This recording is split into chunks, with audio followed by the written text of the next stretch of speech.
Bismillahirrahmanirrahim. Assalamualaikum warahmatullahi wabarakatuh. Saya diundang ceramah di Singkel. Di mana Singkel?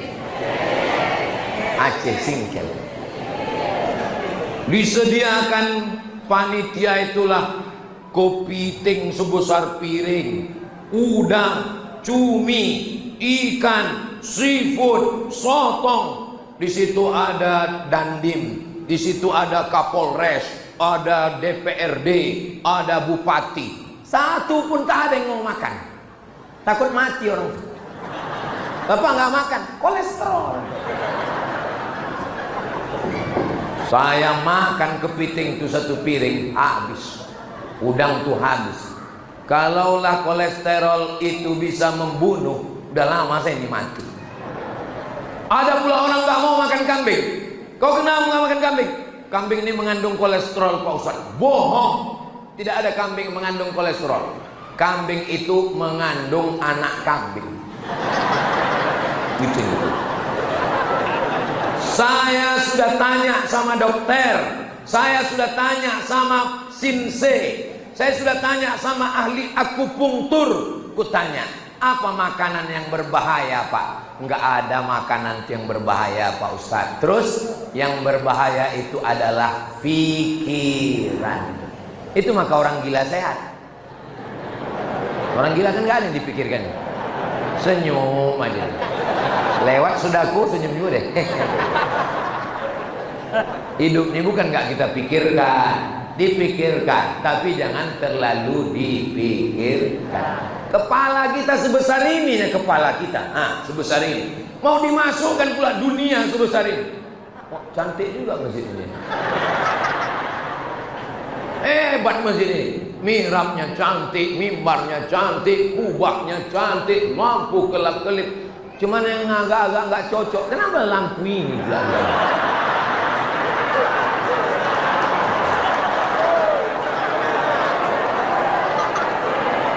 Kalau ditanya pengurus, kenapa macam-macam nggak cocok lampu? Disitulah letak rendah hatinya kami, Pak Ustaz. Masjid ini sudah bagus, sudah sempurna. Beruntunglah orang yang berada di sekitar masjid ini, karena tidak ada halangan lagi untuk sholat berjamaah. AC-nya aja berapa biji? AC, AC, AC, AC, AC. Tapi kurasa matinya AC-nya.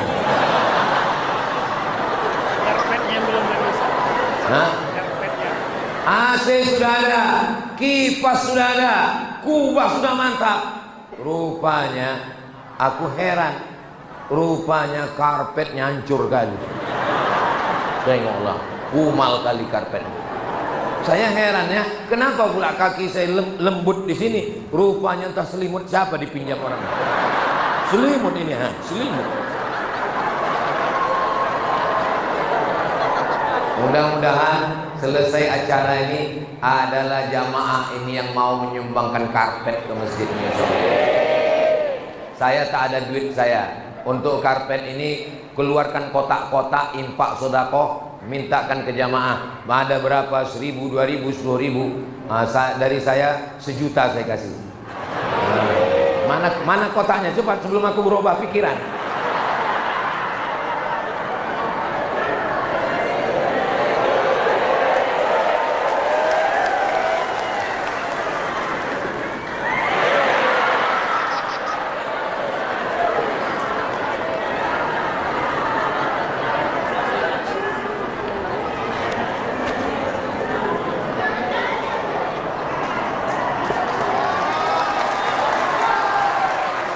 Akadnya wakaf. Pengurus, akad hari ini wakaf untuk karpet.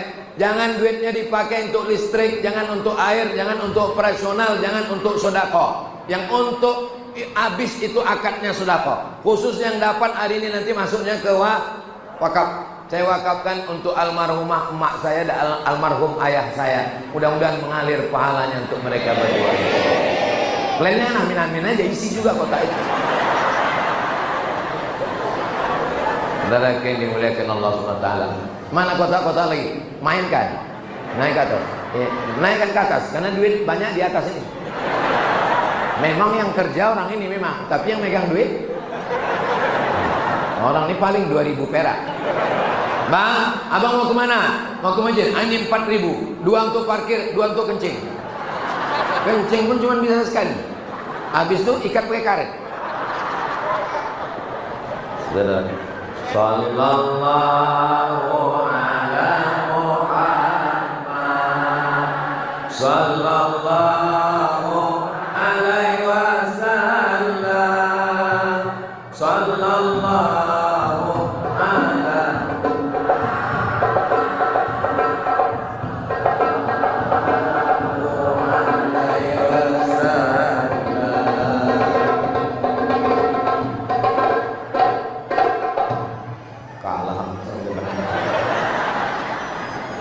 Nah, kebetulan kalau ditengoklah jamaah ini dari senyumnya, dari wajahnya ini kalau ku tengok minimal tabungannya di bank 100 juta nih. Tapi dari bunyi aminnya nggak yakin juga. Kalau ku tengok dari wajah-wajahnya, apalagi yang di atas ini di atas 200 juta itu. Kalau ku tengok dari muka dari mana Ustaz tahu jamaah ini duitnya 100 juta? Karena orang kalau tak berduit payah dia senyum. Orang ini ku tengok senyumnya tadi lepas. Kalau orang sedang susah senyumnya tertahan. Nah, duitnya ada 100 juta. Amin. Dimasukkannya ke kotak itu 1 juta. Pertanyaannya, berapakah yang tinggal di rekening bank? Memang kalau udah cerita duit ini banyak, pura-pura bodoh memang. Duitnya 100 juta, dimasukkannya ke Masjid As-Sabirin. Berapakah duitnya di rekening saldo bank?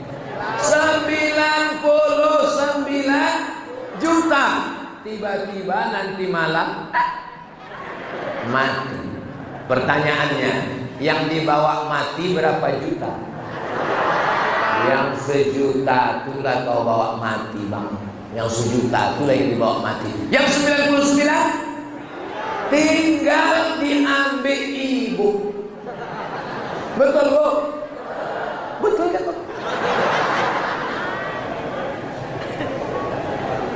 Janganlah mau disanjung-sanjung, engkau digelar manusia agung. Sadarlah diri, tahu diuntung, jasad terkujur, keranda dibusung. Mayat-mayat, orang mati, ditanya Allah Ta'ala, hai mayat-mayat, hai jenazah-jenazah, hai orang mati, maukah kalian hidup lagi? Menyaut pula mayatnya. Diceritakan dalam Al-Quran. Apa jawab mereka? Laula akhartani ila ajalin qarib. Ya Allah, kasih aku hidup walaupun semenit, kasih aku hidup walaupun sedetik. Kata Allah, kalau ku kasih kau hidup, ku kasih kau nyawa, kau mau apa? Mereka menjawab, fa'as-saddaqa. Kalau kau kasih kami hidup, kami mau bersedekah. Memang cantik kupu-kupu hinggap di atas kubis. Kalau sudah dikasih tisu, itu tanda waktu sudah mau habis.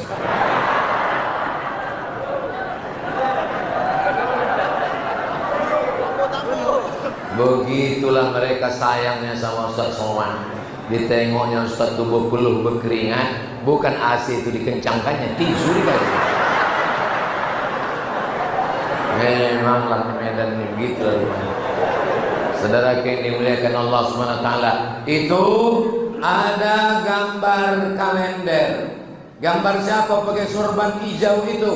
Itu gambar Sayyid Muhammad. Nama ayahnya Sayyid Alawi, nama atuknya Sayyid Abbas. Sayyid Muhammad bin Sayyid Alawi bin Sayyid Abbas Al-Hasani, karena dia keturunan Sayyidina Al-Hasan, anak Sayyidatuna Fatimah, anak Sayyidina wa Maulana Muhammad sallallahu alaihi wasallam sudah meninggal dunia. Kenapa fotonya berserak dari Sabang sampai Papua? Ceramah saya ke Sabah, Sarawak, ada gambarnya. Ceramah saya di Brunei, ada gambarnya. Rupanya karena sodakoh, dia menerima semua pelajar mahasiswa Indonesia, Singapura, Brunei, Malaysia gratis di kota suci Makkah Al-Mukarramah.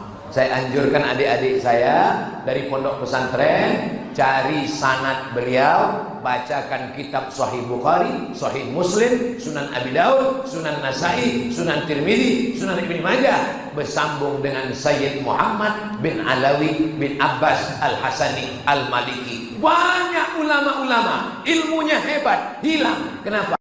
Tak ada muridnya. Tapi kalau murid ada, bersedekah, support beasiswa. Ustaz Somad ada ngasih beasiswa. Saya membuka pesantren namanya Nurul Azhar untuk yang laki-laki. Untuk yang perempuan Ma'had Az-Zahra untuk perempuan. 1 tahun gratis 25 orang. Setiap 1 tahun 25, 25, 25, SMP 75, 25, 25, 25, SMA 75. Duit Ustaz dari mana? Duitnya dari channel YouTube Ustadz Abdul Somad Official. Subscribe, like, share, and comment. Jadi kalau Bapak Ibu menonton channel YouTube itu 1 bulan hasilnya 150 juta. Kira-kira banyak apa sedikit? Sedikit lah dibanding nikel yang 7 triliun, dibanding korupsi emas minyak, dibanding korupsi laptop yang 9 triliun. 150 juta tuh upil-upilnya aja itu. Tapi insya Allah bermanfaat untuk umat. Ustaz Somad, ya, tolong datang ke kantor pajak. Orang bijak taat pajak. Saya datang ke kantor pajak. Ada apa Pak? Ustaz Somad, kami tengok pendapatan YouTube-nya besar. 1 bulan 150 juta. Cek sendiri, tidak masuk ke rekeningku seperak haram, tak ada masuk. Semuanya untuk bayar uang gaji guru, untuk bayar listrik, untuk beli beras, untuk beli ikan, untuk beli cabai, sambal, tomat, belacan. Tak ada ke aku seperakku. Bapak wajib bayar pajak. Kalau kalian mau, potonglah, terserah kalian, ambil. Tapi kalian bayar juga pajak. Kalau tidak, makan haram kalian bilang. Ini perlu kujelaskan. Supaya apa? Supaya jangan sampai jamaah ini, alah Ustaz Somad itu kita aja disuruhnya sedekah. Dia tak ada sedekah. Itu maka aku ceritakan. Tujuannya untuk apa? Jangan ada dusta di antara kita. Ustaz Somad itu nyuruh kita sedekah, nyuruh kita hidup sederhana. Tapi pas dia ceramah di Masjid Sobirin, dia pakai mobil harganya lebih 1 miliar. Mobil panitia, bukan mobil lagi. Jamaah itu yang punya. Orang kaya, dia duitnya banyak. Pakailah mobil ini Pak Ustaz. Tapi beberapa hari ini aja, habis itu balikkan. Ustaz Somad itu di Pekanbaru punya mobil. Itu duitnya dari YouTube. Dari mana kau tahu? Ku dengar suara knalpotnya. Tuk, tuk, tuk, tuk. Itu fitnah, itu bohong. Semua duit YouTube habis. Saya niatkan pahalanya untuk almarhumah emak saya, almarhum ayah saya, almarhum atuk saya. Karena atuk saya dulu berpesan, cucuku Abdul Somad jangan sekolah umum. Abdul Somad cucuku ini wajib sekolah agama. Kalau aku panjang umur, aku menyekolahkan dia, aku menanggung biayanya. Tapi kalau aku mati, itu ada kebun kelapa 2 hektar, ku sedekahkan untuk sekolah cucuku ini Abdul Somad. Meninggal atuk saya, kebun kelapa itu pun mati. Tapi berkat kuasa Allah, berkat ikhlasnya datuk saya, 100 anak Indonesia yang dapat beasiswa ke Al-Azhar Kairo Mesir tahun 1998. Salah satu dari 100 anak Indonesia itu. Inilah. Kalian pikir nih Ustadz kaleng-kaleng? Ini bukan kaleng kongguan isi gerengginang. Aku cuman mau ngasih motivasi ke adik-adikku ini. Bukan aku mau sombong, mau angkuh. Mau ngasih motivasi supaya adik-adik nanti kalian belajar, mau ke Mesir, mau ke Yaman. Kalau ke Yaman nanti kalian belajar namanya Universitas Al-Ahqaf. Apa namanya? Iya, itulah dia. Nanti kalau kalian pergi ke Maroko, nanti kalian belajar namanya universitas tertua di dunia, lebih tua dari Al-Azhar. Namanya Universitas Qarawiyyin. Apa namanya? Qarawiyyin. Nanti kalau kalian pergi ke Tunisia, kalian akan belajar namanya Universitas Zaitunah. Apa namanya? Zaitunah, bukan tuna. Tuna itu ikan. Mudah-mudahan anak-anak kita ini menjadi anak-anak yang soleh dan soleh. Ustaz Somad jangan ceramah kesana kemari, istirahat Ustaz. Nanti kalau Ustaz kesana kemari, Ustaz mati macam mana? Kalau aku mati, 1000 anak-anak bersorban ini akan menggantikan Abdul Somad. Takbir. Biasa kalau saya udah bertakbir, itu berarti saya udah ceramah 45 menit.